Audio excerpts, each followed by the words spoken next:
Hey, how's it going? My name is Andy Monroe. Welcome back to the YouTube channel. In this video, I'm going to be walking you through how to increase conversions at a live event. Now, most of these strategies we have pulled from hosting a number of in-person high-ticket events, meaning we've been selling high-ticket products to people at in-person events. That being said, we've also applied them to a number of different events like virtual webinars, fulfillment events. You can use them for any type of event and also any type of offer that you are selling. It could be a $5,000 mastermind. It could be $1,000 a month membership. It could be a couple $100 software, or it could be a $30,000 high ticket product. Whatever it is, these strategies can be applied to any type of event and any type of offer. But we've just stress tested them the most at high ticket in person events. Now, before I dive in, I want to give you a little bit of context about who I am and where I came from. So over the last 4 years, I've been in the events industry, but not concerts and parties and weddings. It's been in the events industry for education companies, meaning we have been leveraging events to generate more leads, convert those leads into buyers, and also fulfill on those buyers with events as well, all with virtual and in person. We've had over 15,000 people come through our virtual experiences, over 5,000 people come through our in person experiences, and we've generated over $5 million in revenue from our in person and virtual experiences. That's not including LTV, stickiness, social proof, decrease of churn, all the intangibles. That's just direct revenue from these events. We've also had an average rating of 4.5 out of 5 stars in all of our virtual and in person experiences. So that's all I got. If that's enough for you to keep watching, then happy to have you here. If not, maybe I'll see you in a future video. So the first strategy that I want to talk about in terms of increasing conversions at a live event is anchoring. So if you are selling at an event, it's important to strategically anchor your product or service throughout the experience. A few examples of anchoring are exclusive events for current members, showcase testimonials / award winners, have successful customers speak on stage, and reference your product or service throughout the content of the event. So those are just a few examples. You can also incorporate it into branding. Let's say your product is the gold tier, the platinum tier. That's like the product you're selling at your event. All of the branding could have platinum at the bottom of it or have platinum incorporated in the language. When you're on stage teaching something, or even your speakers are on stage teaching something, they can be subtly referencing the platinum program. You should have people that have succeeded with the platinum program come up and speak on stage and not necessarily sell your product, but just mention it. Like, hey, I joined the platinum product and this is what happened for me. This is how I was able to achieve some success. You should have your testimonials showcased all over the event. One way a lot of events do um, one strategy a lot of events leverage is having award winners, having them walk across stage, giving them an award, or even have their pictures posted out in the foyer area, just to really anchor that there is something more than just the event that they can join at some point. And then the exclusive events for current members, that one's very powerful because it creates a sense of FOMO for the people that aren't inside of this product or service that you're selling. They'll see like this VIP room that says like platinum members only, and they go, oh, like, what are platinum members? I wonder what that's all about. And they'll go up and they'll talk to a few platinum members and be like, hey, like, how do I get inside that room? How'd you guys join? And none of this is directly selling, but it's planting seeds in the mind of the attendees so that when you do offer them a chance to come and join the platinum product, the platinum program, whatever your offer is, the seeds are going to be planted, and they're going to be, oh, like, that's what this is all about. Like, I've been learning about that.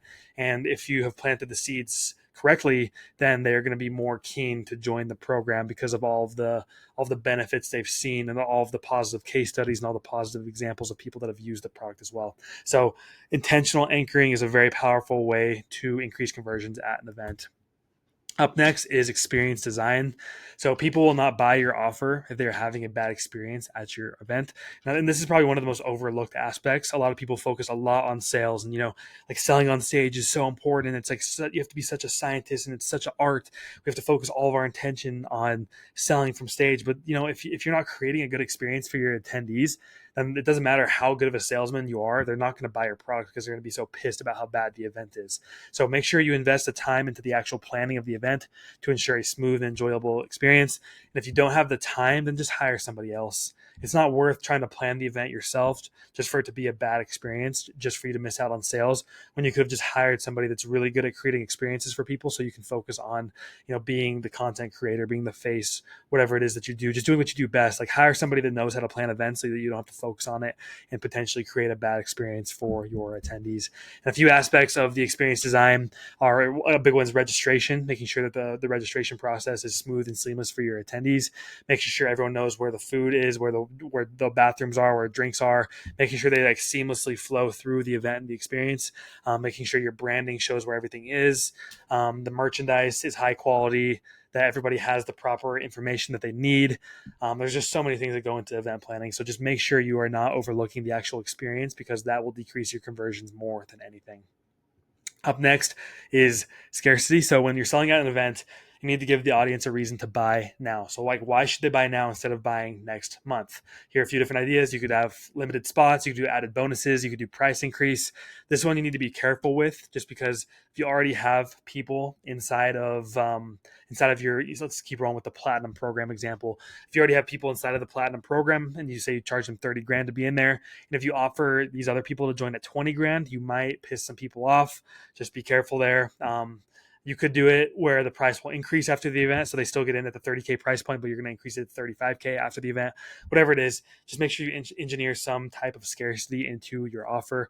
One thing we did at one of our recent conferences is we did for the first, I believe it was the first 50 people to join, they got free tickets to a cruise, and the cruise was valued at like $1,000, and that was going to be like a part of, like, that was going to be one of the fulfillment events for that product. But the first 50 people got a free ticket to the cruise, and like everyone was super stoked and started running to the back of the room to buy the product. And the reason that was so powerful is because there was only 50 spots and there was like 2,000 people in the room. So you can see how the scarcity was applied there. Now, I'm not saying you have to go out and like buy free cruise tickets for your people, but you can still engineer scarcity without having to go that crazy or, go that complicated. Like I said, you can even do limited spots. If your capacity is only able to take on 15 new people into your program, then say that on stage. Say we're accepting 15 people today, and then see everyone start to run to the back of the room to claim those spots.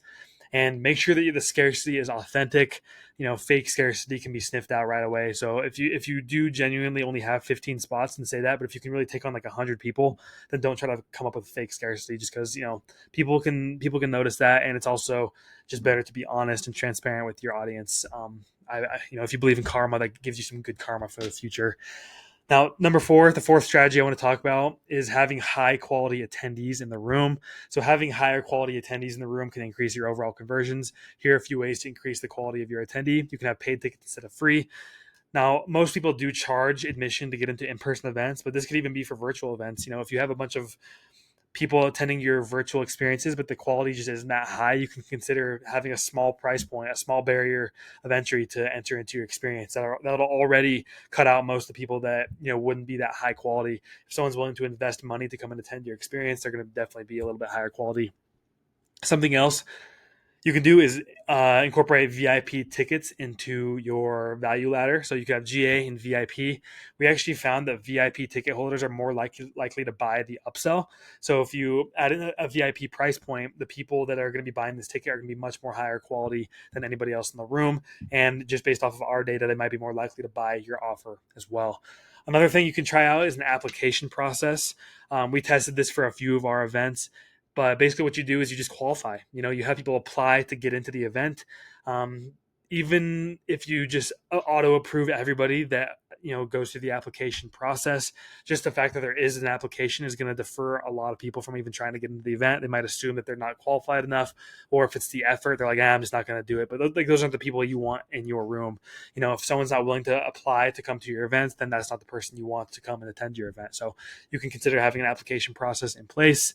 And finally, in your marketing, just be very clear about who the event is for and who the event is not for. An example of an event that we've hosted called Fund Launch Live.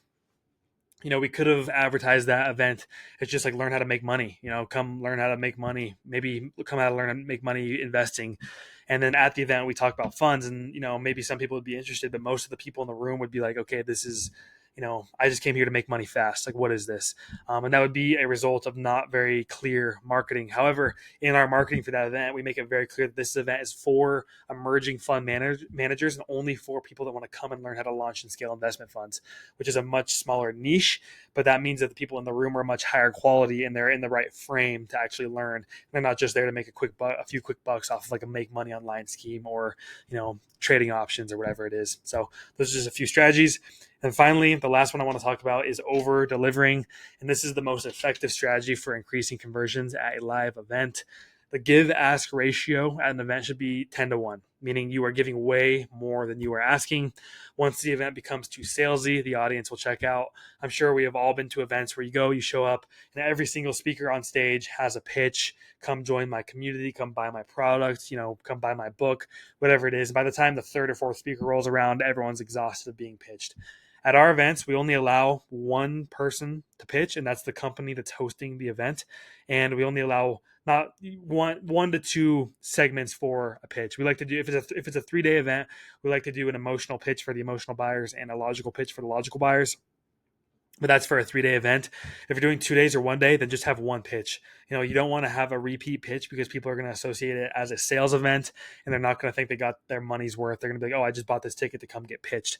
However, you should aim to equip the attendees with the knowledge needed to go and succeed, regardless if they buy your offer or not. So, going back to the Fun Launch Live example, our goal of that event was to give people the information and the resources they needed to go out and launch a fund, regardless if they bought the upsell.